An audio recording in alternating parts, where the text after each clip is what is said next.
আসসালামু আলাইকুম সবাই কেমন আছো আপুরা? আলহামদুলিল্লাহ আমি ভালো আছি।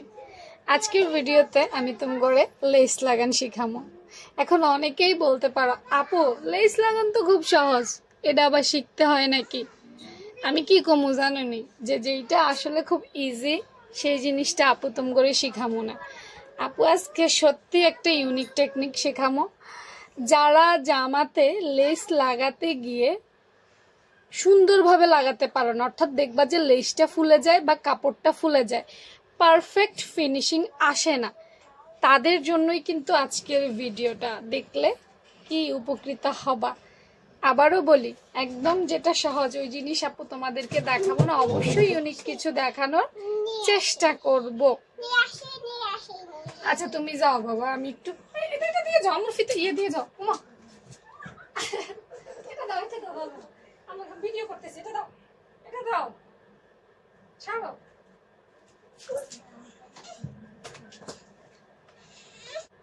আচ্ছা আমাকে বলো তো, কারা কারা এই ধরনের সম্মুখীন হইছো যে বানানোর পর লেসটা ফুলে যায় বা লেসটা টান খায় বা কাপড়টা ফুলে যায় কাপড়টা টান খায়? এমন এমন সিচুয়েশনে যারা পড়ছো তারা আমাকে কমেন্ট করো। তো আমি লেসটা লাগানো দেখাই, অনেকভাবে লেস লাগানো যায়। আমি আসলে ওইটা উপর দিয়েও লাগানো যায়, নিচ দিয়েও লাগানো যায়, মানে পদ্ধতির অভাব নেই, কিন্তু আমি ওইটা শিখাচ্ছি না। আমি আজকে শিখাবো যে ফিনিশিং ভালো আসে না এবং ফিনিশিং ভালো করার জন্য কি করবো, আমি আসলে ওই বিষয়টাই বুঝাতে চাচ্ছি।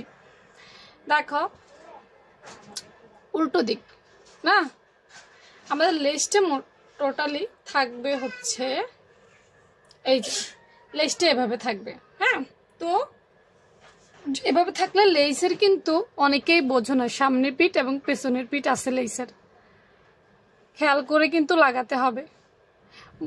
দুটো পিঠ অনেক সময় মনে হয় যে একই রকম, না ভাই একই রকম না, এটা সামনের পিঠ আর পেছনের পিঠ দুইটা পিঠেই থাকে। তো আমি এটা এভাবে লাগাবো, তো আমি এখন এভাবেই সচরাচর যে নিয়মগুলো তো ভাবে করে এটা উল্টাই দেবো। কিন্তু এখন কথা হচ্ছে, এই যে কাপড়টা দেখতে পাচ্ছ না, এটা একদম সফট পাতলা ভ্যাক্সিবয়েল কাপড়। এই কাপড়গুলাতেই লেস লাগাইতে বেশি সমস্যা, কারণ পাতলা কাপড় তো টান দিলে বেড়ে যায়, আর এটা হার্ড শক্ত, টোটাল দোনোটার ফিনিশিং আসে না। তো আমি এখান থেকে বসাবো লেসটা। আর বিশেষ করে রাউন্ডে, সোজাতে লাগাইতে গেলে অত প্রবলেম হয় না, রাউন্ডে লাগাতে গেলে বেশি প্রবলেম হয়। এই যে দেখো আমি এইখান থেকে এটা সেট করা স্টার্ট করব, না একটা সাইড থেকে সেট করা স্টার্ট করি, এটা মাঝখান, এটা একটা টপস বানিয়েছি বা বানাচ্ছি। একটা সাইড থেকে জোড়া, কারণ এটা জোড়া পড়বে, তো জোড়াটা মাঝখান দিয়ে পড়লে ভালো লাগবে না। জোড়া সবসময় এমন জায়গায় দিয়ে দিতে হবে যেন সাইড দিয়ে থাকে। ওকে, তো আমি একটু এদিক থেকে স্টার্ট করি। দেখো যেই জায়গাতে মনে হবে যে ফিনিশিংয়ে প্রবলেম হতে পারে বা ফুলে যেতে পারে, ওই জায়গাগুলোতে এই যে পিছনে একটা হাত রাখবা, এই যে এইভাবে, এবং এই যে সুন্দর মতো, এই দেখো আমি ট্যাপ ট্যাপ করতেছি আস্তে আস্তে। তোমরা কি করো, তোমরা টেনে সেলাই করে ফেলো, তাই না?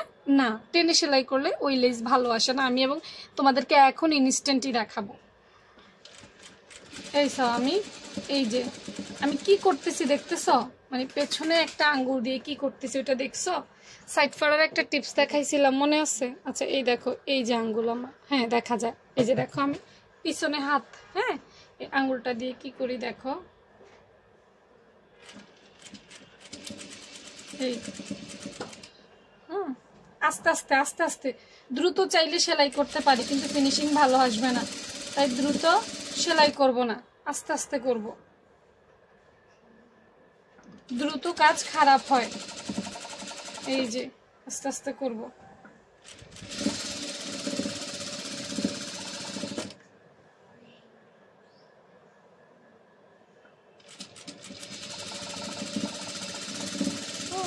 এটা হাতের ব্যালেন্স রাখা খুবই জরুরি, অর্থাৎ এই হাতটারও ব্যালেন্স রাখতে হবে, পেছনের হাতটারও ব্যালেন্স রাখতে হবে, দুটো হাতেরই ব্যালেন্স রাখতে হবে। হ্যাঁ, তো বুঝতে পারছো তো কিভাবে ট্যাপ ট্যাপ করবা নাকি? এই যে সাইড করা যেভাবে ট্যাপ ট্যাপ করবা, ঠিক এইভাবে ট্যাপ ট্যাপ করে লেসটা লাগাবা।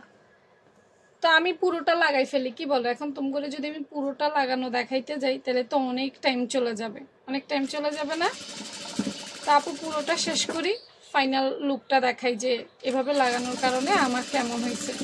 ঠিক আছে, আমি পুরোটা সেম নিয়মেই লাগাই ফেলবো। তো আপুরা পুরোটাই কিন্তু এভাবে আমি সেলাই করে ফেলেছি। হ্যাঁ, এখন চাপ সেলাইটা দিব। এই যে এখান থেকে যে কোনো একটা সাইড থেকে স্টার্ট করি, চাপ সেলাই দিব।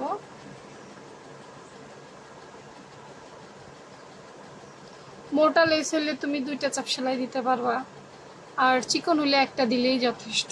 হ্যাঁ, আস্তে আস্তে চাপ সেলাইটা দিবা, একদম বর্ডার সাইডে যেন থাকে, তাহলে সুন্দর হয় আর কি। তো পুরোটা আপু চাপ সেলাইটা সেলাই করে নেই। হ্যাঁ, এভাবেই চাপ সেলাইটা সেলাই করব। চাপ সেলাইতে তো আর সমস্যা নেই, এখানে বোঝার কিছুই নেই, জাস্ট লেসের উপরে কাপড়ের উপরে একটা সেলাই দিয়ে দিবা।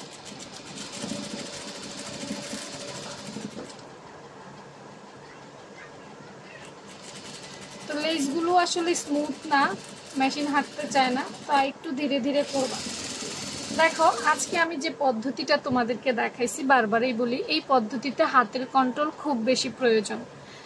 যদি তুমি হাতের কন্ট্রোল ঠিক মতো না রাখতে পারো, কাপড়টা ঠিকঠাক ট্যাপ ট্যাপ করতে না পারো, হ্যাঁ, তাহলে কিন্তু দেখা যাবে কি জানো, তোমার ব্যালেন্স হারিয়ে কিন্তু নষ্ট হয়ে যেতে পারে। তাই আমি বলবো একটু ধীরে সুস্থে করবা, বুঝে শুনে করবা। হ্যাঁ, তাইলেই তোমার এই যে লেসটা দেখছো আর ফুলে উঠবে না। দেখছো আমার লেসটা কি ফুলে উঠছে? ফুলে উঠছে আমার কোনো দিক দিয়ে লেসটা, দেখছো একদম স্মুথ হয়েছে। হ্যাঁ, কাপড়ের সাথে একদম স্মুথ হয়েছে, এটা ফুলে উঠে নেই। যারা ফুলে উঠে আসলে তারা ব্যাপারটা বুঝতে পেরেছ। ঠিক আছে, তো পুরোটা আমি এভাবেই সেলাই করব, এখানে দেখানোর মতো আর কিছুই নাই। আপুর এই টিপসগুলো ভালো লাগলে অবশ্যই কমেন্ট সেকশনে জানাবা।